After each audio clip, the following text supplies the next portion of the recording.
Selamat pagi, salam sejahtera. Perkenalkan, saya Yosef Suparji. Saat ini saya bertugas sebagai manajer pengolahan di pabrik gula Semboro PT Sinergi Gula Nusantara.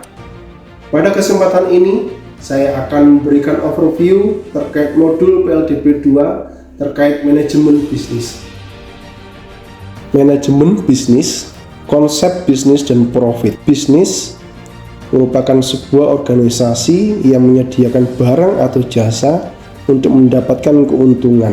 Profit merupakan selisih antara pendapatan dan biaya dari sebuah entitas bisnis. Permintaan dan penawaran dalam ekonomi pasar. Permintaan merupakan kemauan dan kemampuan pembeli untuk membeli produk, barang atau jasa. Penawaran, kemauan dan kemampuan produsen untuk menawarkan barang atau jasa untuk dijual. Lingkungan eksternal bisnis merupakan segala sesuatu di luar organisasi yang mungkin mempengaruhi jalannya organisasi, yang meliputi lingkungan bisnis domestik, lingkungan bisnis global, lingkungan teknologi, lingkungan politik, hukum, lingkungan sosio-kultural, dan lingkungan ekonomi. Sumber daya organisasi bisnis. Sumber daya manusia merupakan talent manajerial dan tenaga kerja, di mana sumber keuangan merupakan investasi modal untuk mendukung operasi yang sedang berlangsung dan jangka panjang.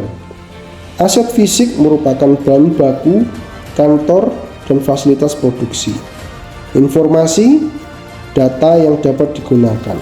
Konsep manajemen dalam organisasi. Mengelola sumber daya organisasi bisnis, baik itu sumber daya manusia, sumber daya keuangan, aset fisik, informasi, melalui proses manajemen yang meliputi planning and decision making, organizing, leading, and controlling, yang tujuannya adalah efisien dan efektif. Pelaksanaan konsep manajemen dalam organisasi ini dilakukan oleh seorang manajer, di mana manajer bertanggung jawab untuk mencapai tujuan dengan bekal managerial skill yang wajib dimiliki, antara lain technical, interpersonal skill, conceptual skill, diagnostic, communication, decision making, and time management.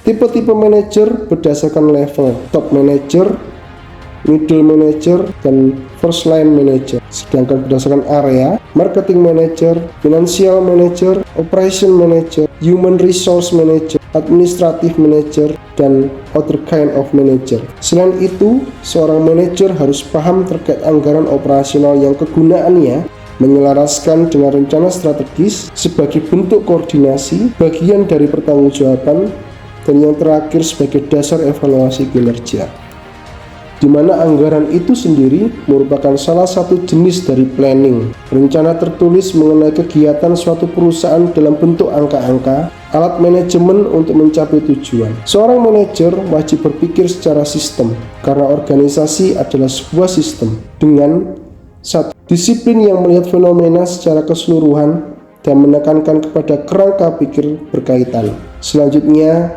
sebagai cara pandang yang berfokus kepada pola perubahan sehingga tidak melihat suatu fenomena secara statis, dan sebagai alat analisa untuk memahami suatu organisasi seperti perusahaan, pemerintahan, ekonomi, politik, sosial, dan ekologi, sehingga memberikan kemampuan manusia untuk melihat permasalahan yang kompleks.